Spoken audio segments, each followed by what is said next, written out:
101 እድሜ ላላቸው ታካሚያችን የቀዶ ሕክምና ተሰራላቸው። እንግዲህ አንድ ሰው እድሜው ከፍ ሲልና ቀዶ ሕክምና የሚያስፈልግ ህመም ሲኖራቸው ቤተሰቦቻቸው በዚህ እድሜ ኦፕሬሽን ይችላል ወይ፣ በዚህ እድሜ ማደንዘዣ ይችላል ወይ በሚል ፍርሃት ኦፕራሲዮኑ ወይም ደግሞ ቀዶ ሕክምናው እንዳይደረግላቸው ይጠይቃሉ ብዙ ጊዜ ማለት ነው።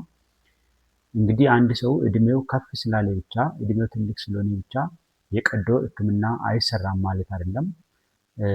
ያ ታካሚ ሙሉ ጤነኛ ወይም ደግሞ ቀዶ ሕክምና ከሚያስፈልገው ከአንዱ ህመም ውጭ ሌላ ህመም ከሌለው እንደ ግፊት፣ እንደ ሱካር፣ እንደ ልብ ህመም፣ እንደ አስም ከሌለበትና ያ ታካሚ ደግሞ የዕለት ዕለት ኑሮውን የሚያከናውን ከሆነ ማንቀሳቀስ የሚችል ከሆነ ስራ የሚሰራ ከሆነ እድሜው ስንትም ይሁን ስንት የቀዶ ሕክምና ሊሰራለት ይችላል ማለት ነው።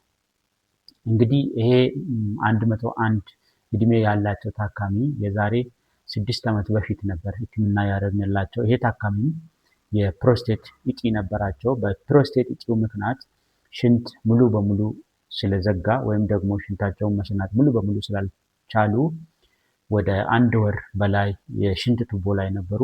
ይሄ ታካሚም ይሄንን ሽንት ቱቦ በጣም ነው የጠሉት። ወይም ደግሞ ሽንት ቱቦ ሲኖር የማቃጠል ስሜት እንደውም ኢንፌክሽን ሽንት ውስጥ መግል የመፍጠር ነገሮች ስለነበሩ እንግዲህ ይሄ ታካሚያችን ከዚህ ቱቦ ጋር መኖር አልፈልግም፣ ይሄን ቱቦ ብቻ አውጡልኝ ሲሉ ነበረ።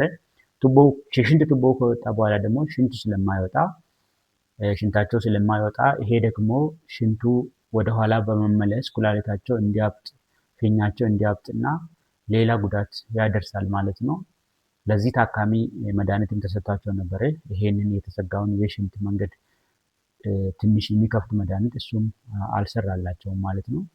ስለዚህ ይሄ ታካሚ የኖርኩትን ያህል ያለዚህ ቱቦ ነው መኖር የሚፈልገው፣ ይህን ቱቦ አውጡልኝ የሽንት ቱቦውን ስላሉ ይሄንን ውሳኔ ወስነናል ማለት ነው። ይሄን የወሰንበት ዋና ምክንያት ደግሞ ታካሚያችን ግፊት የለባቸውም፣ ሱካር የለባቸውም፣ አስም የለባቸውም፣ እንዲሁም ደግሞ የልብ ህመምም የለባቸውም። ከዚህ በተጨማሪ ደግሞ ታካሚያችን ምንም እንኳን እድሜያቸው 101 ቢሆንም ይንቀሳቀሳሉ፣ የተለያዩ ቦታ ይሄዳሉ፣ ስራ ይሰራሉ፣ አልተኙም ወይም አልጋ ላይ አይተኙም ማለት ነው። የሚንቀሳቀሱና የሚሰሩ ሰው ስለሆኑ ኦፕራሲዮን ቢሰራላቸው መደንዘዣም ቢሰጣቸው ጉዳት እንደማያደርስና እንደሚጠቅማቸው እኛም ስላመንበት ይሄንን የፕሮስቴት እጢ አውጥተንላቸዋል ማለት ነው። እሳቸውም ደግሞ ከተሰራላቸው በኋላ ሽንታቸውን በትክክል መሽናት ጀምረዋል፣ ኖርማል ነበሩ ማለት ነው። አመሰግናለሁ።